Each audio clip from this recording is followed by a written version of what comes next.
So this is a quick start video to get going with Unity's EditorVR. By the end of the video, you'll be in Unity editing things in VR with your hand controllers, and we're just going to go through how to do that process real quick. So first thing to do is either find the links in the video notes or go to this page, and you're going to need to grab the Unity editor that works with EditorVR. So that link's here, and this is going to be the usual routine where you download one of these files and it's going to pop up one of these dialogues that basically says, are you ready to install a new version of Unity? This is 5.4.3 EditorVR P3. So let that run. That's step one, is install that. I already have it installed, so I'm going to quit the installer. I'll pause this for just a minute. And we're back. You should have the new version of Unity installed on your computer. So double click that. And once we have this open, step one basically is create a new project. I recommend doing a fresh project for this. Don't necessarily jump right into something you have that's already made. So in my case, I'll start a new one. I'll call this EditVR. I'll call it VR2. Create project.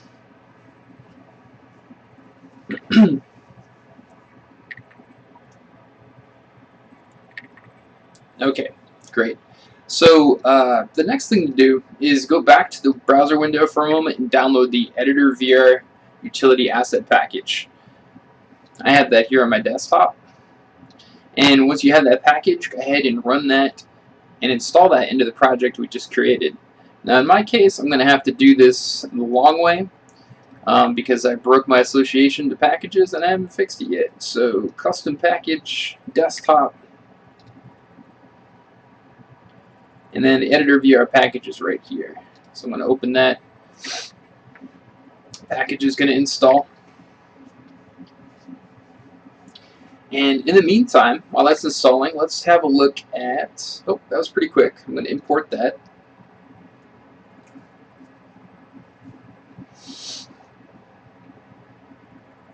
And I want to mention while that's installing, the other link to check out is this is the Getting Started in EditorVR Documentation. It's a Google Doc, so it's in flux, but it gives a lot of good commands. You can jump right into it if you want. Maybe after seeing this video it'll make sense, but I jumped in and couldn't really make heads or tails of it until reading the doc. So let's go back to Unity. Still installing. I'm going to pause this for just a minute. Okay, we're back. So the input system prototype needs to patch the input. Accept. So once that runs, essentially, depending on how your screen looks, when you find the console here, you're going to have two things to adjust off the bat. One of them is to enable VR mode, and the other one is to make sure at least one of the partners' SDKs are installed. So first thing we want to do is go to Edit, then go to Project Settings and Player, and scroll down to the Other Settings, and look for the Virtual Reality Supported checkbox. Go ahead and click that. You'll see Virtual Reality SDK Oculus is available. So with that checked, I'm going to clear this, and you'll notice my Unity editor is really minimal looking right now. We're going to get into that in 1 second. I'll just change the 2x3 split to look familiar. Alright, so Virtual Reality is checked. Everything else is in place. If we play this now, it's going to run that little repackaging thing. But what you'll notice is not a lot has changed yet. So I'm going to stop that. Alright, so then go into console, and we'll just keep an eye on this. And play.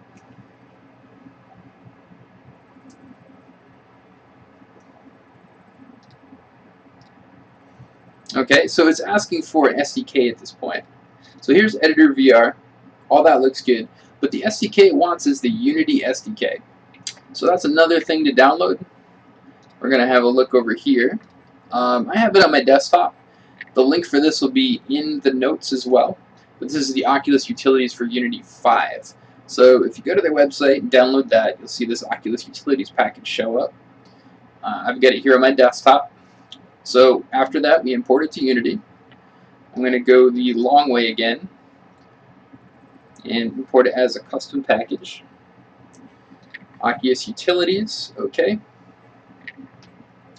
And then import that entire package.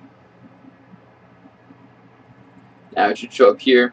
This error message, we can clear that out, and now it's gone away. So even though it did say under the build settings there that the Oculus SDK was there, you do need those files in order to continue.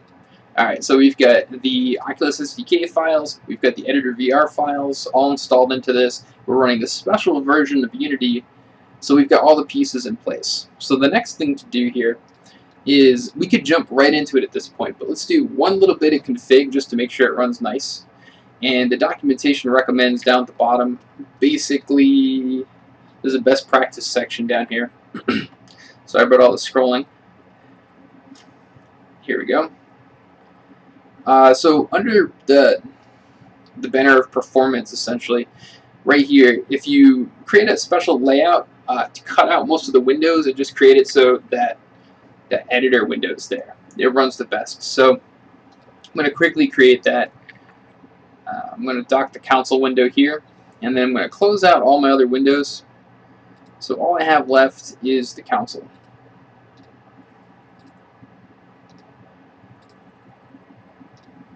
Alright, so just the console windows there. And then under Windows, you can go to Layouts and then Save Layout and give it a name. In this case, I'll call mine EVR2. So I can easily get to this layout when I want to work in that way. So if you go to Window and then go to EditorVR and click that, you'll see this window appear for EditorVR, which currently takes up my whole screen. If you click Toggle Device View, it's going to show you what my Oculus Rift is looking at the moment. So toggling Device View, I'm going to leave it on for the sake of the demo, but for performance you want to leave this off to run faster. So I'm going to leave that on and put the headset on at this point. You can see the hand controllers are appearing. Okay, so I'm looking at the health and safety warning, and then after that I look around. Now my setup's to the left, so I'm looking over here and finding my hand controls. Okay, so we're in business here. You can see this cage popping up, but when you have these hand controls, essentially these two blue, they look like rays essentially, are coming off the controls. This long end is one set of selection, and then the cones are another set of selection. I'm trying to point with my hands here. Hopefully it's working out. So what's kind of cool about this, and I recommend reading the documentation for a bit, but if you take your right hand and then point it at this tiny menu and pull the trigger on it, it pops up basically your menu system. And so, for example, here's the primitive menu. And then you can get your console, inspector, mini world. There's a lot of cool stuff in here. For the scope of this video, I'll probably just keep it real simple. So for example, if you point at primitive, and I'm pulling down the index trigger to select the primitive, this right hand device now has this little CP, we'll call that an icon next to it, which means I'm currently in that panel. I think it stands for current panel or something, I'm not sure. But if I pull the trigger, you're going to notice these little squares start showing up. If I hold the trigger down, it scales them into existence. And it's going to keep doing that for each one. So it's like a palette. I can look to the right, right click, right trigger to select a new item, and then I can pull that item out. Now something to note here is that CP means that this is currently active. So every time I right click, I'm going to make something. To turn that off, I can point at it with my other controller and then pull the left trigger on CP to make it go white. So it means it's not active anymore, which lets me do other things like pick up items, for example. So in this case, I'm using the cone section of the selector and putting it right through the object. It's within arm's reach, so I can hold down the trigger and move the object like this. And this works for any of these little objects. Now you probably see this palette that's appeared here. I'm using the thumbstick to move the selection on the palette. And then, for example, if I have this object selected, and I use my thumbstick to move over this trash can icon and then press in the thumbstick, you can do a command on it. Oops, let's try that again. Select the object, thumbstick, trash can. There we go. You'll notice I just moved through space as well. The thumbstick, if you press forward on it, you move forward, and backwards, you move backwards. You can also turn left and right by using either one of the thumbsticks, left and right. Another thing to note too is you can essentially teleport or move quickly. I don't totally understand this one yet, but right now I'm holding down the B button and I'm able to move my arm to set the teleport range and then let go of it. I believe I just jumped to it, so I'm using the stick to turn around, and there's my stuff again, so I'm going to try to jump back over there. And then you can fine-tune the view a little bit with the thumbstick. So one other thing to mention is when you select the objects, or let's say you're far away and you select it with the beam, you do get some more options other than just this panel. So I'll right-click that. I keep saying right-click. Index trigger, or main trigger, I think they call it, primary trigger. Primary trigger on the item. You can cut items, you can paste items, delete items, we covered. Just like that.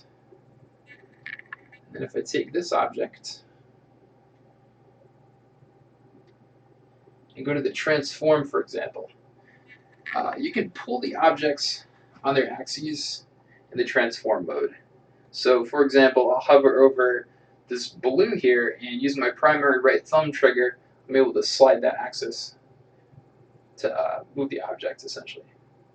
As to why it's not moving now, I'm not 100% sure. Let's try that mode.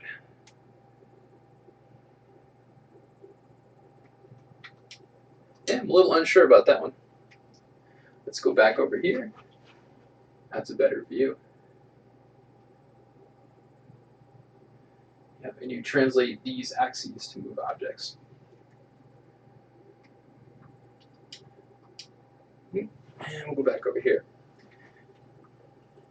So essentially that's the gist of it. I'm still pretty new to this, so I'm still reading the instruction booklet, but it's the sense of using these kind of, it's a menu system and then you have these small modes underneath it. For example, if you need the inspector, this is really cool. You can pull the inspector object out like this. And I'm able to move these and place them in space by holding down my primary trigger and dragging them around.